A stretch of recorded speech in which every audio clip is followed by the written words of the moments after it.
మన దగ్గర ఉన్న పరిశుద్ధ గ్రంథంలో నుంచి ఒక వచనం చదువుకుందామండి. దీన్ని మత్తయి సువార్త 6వ అధ్యాయం 8వ వచనం చదువుదామండి. మీరు వారి వలె ఉండకుడి. మీరు మీ తండ్రిని అడుగక మునిపే మీకు అక్కరగా నున్నవేవో ఆయనకు తెలియను. దేవుడి ఇచ్చిన వాక్యం దీవించిన గాక. ప్రభువారు ఏమంటున్నారండి? మీరు వారి వలె ఉండకుడి. అంటే వారి వలె అంటే ఎవరిని? దేవుణ్ణి ఎరిగిన వారు. అయితే మనం పరిశుద్ధ గ్రంథం నుంచి మళ్ళీ ప్రభువుని ఒక మాట అడుగుదామండి. మనం ఎవరి వలె ఉండకూడదని దేవుని ప్రశ్నిస్తే మరలా అదే మత్తయి సువార్త 6వ అధ్యాయం 7వ వచనంలో ప్రభువారు పై వచనం చదువుదామండి.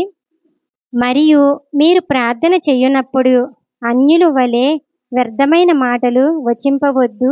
విస్తరించి మాట్లాడుట వలన తమ మనవి వినబడునని వారు తలంచుచున్నారు. దేవుని ఎరుగున వారని మనం ముందు చెప్పుకున్నాం కదండి. అయితే ప్రభువారు అన్యులంటే ఎవరని కూడా మనం దేవుని అడిగితే మన యొక్క పరిశుద్ధ గ్రంథములో దేవుడు పూర్వకాలం ప్రవక్తల్లో ఏలియా గారు కూడా సూచనగా ఒక క్రియను చేశారండి. రాజులు మొదటి గ్రంథం అండి 18వ అధ్యాయం. మనం విస్తరించి మాట్లాడడం అంటే దాని గురించి కూడా ప్రభువుని అడిగితే ప్రభు లేఖనాల ద్వారా స్పష్టంగా మనకి వివరించారండి. అంటే వ్యర్థమైన మాటలు అని కూడా మనం అనుకుంటాం కానీ ప్రభువారు ఆనాటి కాలంలో ఏలియా గారు బయలు ప్రవక్తల్లో కొంతమందిని ఏలియా గారు దేవుడి పక్షాన్ని నిలబడి ఉండగా దేవుడు అద్భుత కార్యం చేశారండి. మనందరికీ కూడా తెలిసేయండి. ఏలియా గారు ఒకళ్ళే ప్రభు పక్షాన్ని ఉండగా బయలు ప్రవక్తలు ఎంతమందిని? 450 మంది బయలు ప్రవక్తలు ఉన్నారండి. అయితే ఏలియా గారు ఒక్కరు ఉన్నప్పుడు దహన బలిని అర్పించాలన్నప్పుడు అయితే మొదట బయలు ప్రవక్తలకి అవకాశం ఇచ్చారండి. అయితే బయలు ప్రవక్తలు అయితే చాలా విధాలుగా వారి యొక్క ఇష్ట దేవాన్ని కొలిచారండి. ఎన్నో విధాలు కొలిచారు. ఉదయం నుంచి మధ్యాహ్నం వరకు కూడా వారి యొక్క దేవతను ప్రార్థించినా సరే బదులు ఇవ్వలేదండి. అయితే అప్పుడు ఏలియా గారు మీ దేవతలకు ఇంకాను వినపడలేదు అని అపహసించారు. అయినప్పటికీ వారు శరీరాన్ని రక్తం వచ్చేలాగా కూడా కోసుకున్నా సరే వారికైతే ఏ బదులు కూడా వారు ఇవ్వలేదు. అంటే ఇది వ్యర్థమైన సంభాషణ అండి. అంటే మనం స్పష్టంగా మాట్లాడాలండి. దేవునితో మనం ఏది అడిగితే అది ఇస్తానని చెప్తున్నారండి. దేవుడు స్పష్టంగా చెప్పినప్పుడు ఇలాగా వీళ్ళు రాజుల గ్రంథం 18వ అధ్యాయం చదివినప్పుడు మనకి చాలా వచనాలు మనకి వినిపిస్తాయండి.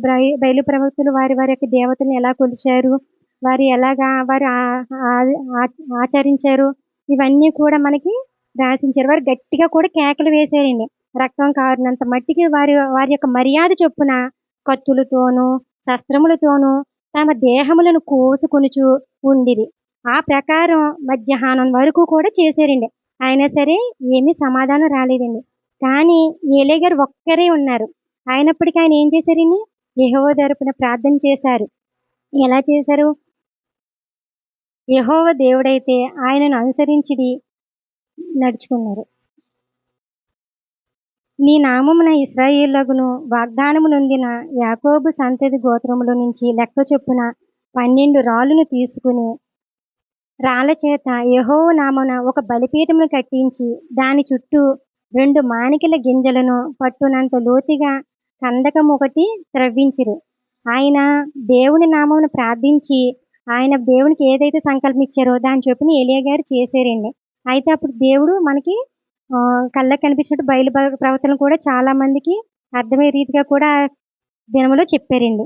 అయితే దేవుణ్ణి మనము అడిగినప్పుడు ఏం చెప్పారైతే ఇంకానంటే అది కీర్తన గ్రంథమండి.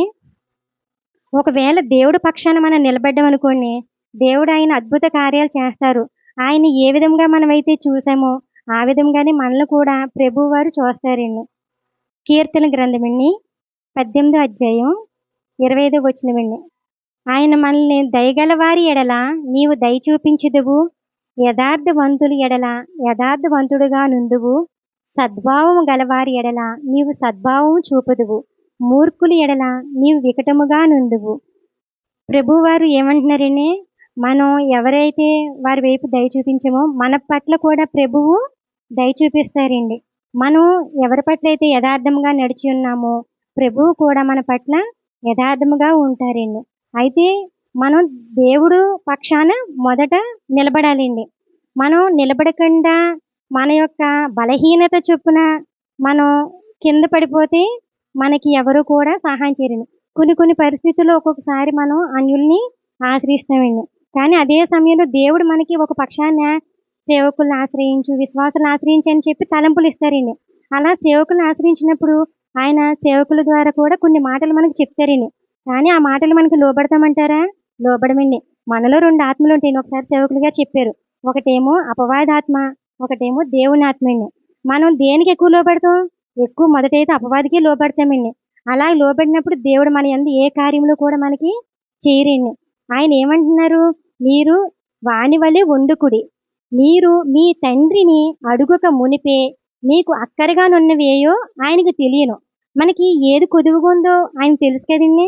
మనం ఇక్కడ వరకు ఉన్నామంటే దేవుని ప్రణాళిక వల్లే మనం ఇక్కడ వరకు వచ్చామండి. లేకపోతే మనల్ని అయితే నిజంగా ఇప్పుడు పాటలో మనకి మన స్థితిని ఒకప్పుడు నిజంగా నాకు అనారోగ్యం వచ్చినప్పుడు మంచాన పడినప్పుడైతే నిజంగా అప్పుడు అయ్యో నన్ను ఎవరు ఆదుకుంటారు, నన్ను ఎవరు చూస్తారు అనే దీనస్థితిలో ఉన్నామండి. ఎందుకంటే మన బాధ, మన స్థితి అంతలాగుంటదండి. మనం ఇప్పుడు బాగున్నాం. నా కాలు చెయ్య బాగుంది. నేను నా పని నేను చేసుకోగలుగుతాను. నాకు ఇంకెవ్వరు అక్కర్లేదన్నప్పుడు ఆ స్థితి ఏమైందండి? మర్చిపోయామండి. కానీ మనకి ఆ స్థితి ఉండకూడదండి. ఎల్లప్పుడూ కూడా ప్రభువు కానీ అపవాది మనం లోబడతామా లేదని కూడా ఏబు గారిని ఎన్ని శ్రమలు పెట్టారండి. అయినప్పటికీ ప్రభు పక్షానే నిలబడ్డారండి. అలాంటప్పుడు మనం విశ్వాసుల ప్రార్థన కోరుకోవాలండి. సంఘ ప్రార్థన కోరుకోవాలండి. ముఖ్యంగా సేవకుల ప్రార్థన. పరిశుద్ధాత్మతో నిండి ఉంటారండి సేవకులంటే. ఆయన మనిషిలాగానే చూసామనుకోండి, ఆయన మానవులాగానే కనిపిస్తారు. ఒక దేవుని పరిశుద్ధాత్మ ఆయనకి ఇచ్చారని ఒక సేవకుని చూసినప్పుడు మన యొక్క ఆలోచనలు కూడా మారుతాయండి. ప్రభువు వారు మళ్ళా ఇంకా ఏం చెప్తున్నారో విందామండి. మత్తయి సువార్త అండి 6వ అధ్యాయము 25వ వచనం చూద్దామండి. ఆయన ఏమని చెప్తున్నారని అడిగితే, అందువలన నేను మీతో చెప్పున్నది ఏమనగా, ఏమి తిందుమో ఏమి త్రాగుదమో అని మీ ప్రాణమును గూర్చి అయినను, ఏమి ధరించుకుందుమో అని మీ దేహమును గూర్చి అయినను చింతింపకుడి. ఆహారము కంటే ప్రాణమును, వస్త్రము కంటే దేహమును గొప్పవి కావా? ఆకాశ పక్షులను చూడుడి, అవి విత్తవు, కోయవు, కోట్లలో కూర్చుకొనవు, అయినను మీ పరలోకపు తండ్రి వాటిని పోషించుచున్నాడు. మీరు వాటికంటే బహుశ్రేష్ఠులు కారా అని ప్రభువారు చెప్తున్నారండి. ఏంటి ఆకాశ పక్షులు ఏం చేస్తున్నాయండి? అవి ఏవి కూడా కూర్చుకోవండి. ఏ రోజుకి ఆ రోజు సంపాదించుకుంటే సమృద్ధిగానే కూడా ఉంటాయండి. అయితే మనమైతే ఈ రోజు సంపాదించుకున్నాం, కానీ తర్వాత పిల్లల భవిష్యత్తు, తర్వాత పిల్లల భవిష్యత్తు కూడా వాళ్ళు సుఖంగా ఉండాలి, వాళ్ళు సంతోషంగా ఉండాలని కూర్చోబెడుతున్నాం. ఈలోగా మనం తిన్నా తినకపోయినా, మనం కృంగి నశించిపోయినా మన బిడ్డల గురించి ఆలోచిస్తున్నాం. కానీ మన పరలోకపు తండ్రి కూడా మరి మన గురించి ఆలోచిస్తారు. కానీ ఈరోజు మనం ఈ మెతుకులు ఉంటే రేపటికి ఉంటే అని దాచిపెడుతున్నాం. కానీ మన తండ్రి కూడా మన గురించి ఆలోచిస్తున్నారండి. బిడ్డ, ఈ మెతుకులు నువ్వు తిను, నువ్వు సంతోషించు, నువ్వు సుఖించు, నువ్వు నన్ను స్తుతించు అని చెప్తున్నారండి ప్రభు.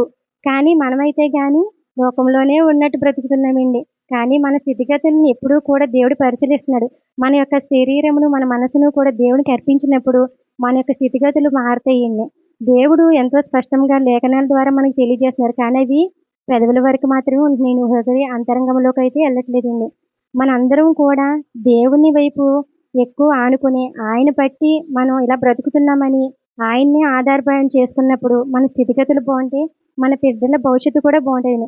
ఒక్కొక్కసారి అయితే నేను కూడా నిజంగా బలహీనపడుతున్నానండి. కానీ మళ్ళీ సేవకులు గారు ఫోన్ చేసి ఇలాగ ఉంది నా పరిస్థితి అన్నయ్య గారు అన్నప్పుడు ఆయన కొన్ని మాటల చేత మళ్ళీ బలపరుస్తున్నానండి. కానీ ఆ సమయంలో అయితే అపవాది అయితే తప్పుడు మార్గమే చూపిస్తున్నాడు అండి. కానీ దానికి లోబడితే మన కుటుంబం ఏమైపోద్దండి? దిక్కులేని వారు ఎంతోమంది చూస్తున్నామండి. ఇప్పుడు తల్లిదండ్రులు లేని అనాథులు ఎంతోమంది ఉంటున్నారండి. వాళ్ళు ఎలా ఉంటున్నారు? వాళ్ళని చూస్తున్నప్పుడు మనకైతే నిజంగా ఎంతో జాలి వేస్తుంది. ఏమీ చేయలేని స్థితిలో ఉన్నాం. కానీ మనల్ని అలా కాకుండా దేవుడు ఉన్నత స్థితిలో నిలబెట్టాడండి. అలాగే మన బిడ్డలని, మన యొక్క స్థితిగతులను కూడా దేవుడికి అప్పచెప్పుకుందామని ఇప్పటివరకు నాకు ఇచ్చిన ఈ దేవుడు ఈ అవకాశం ఇచ్చినందుకు దేవుని కృతజ్ఞతాస్తుతులు తెలియజేసుకుంటున్నాను.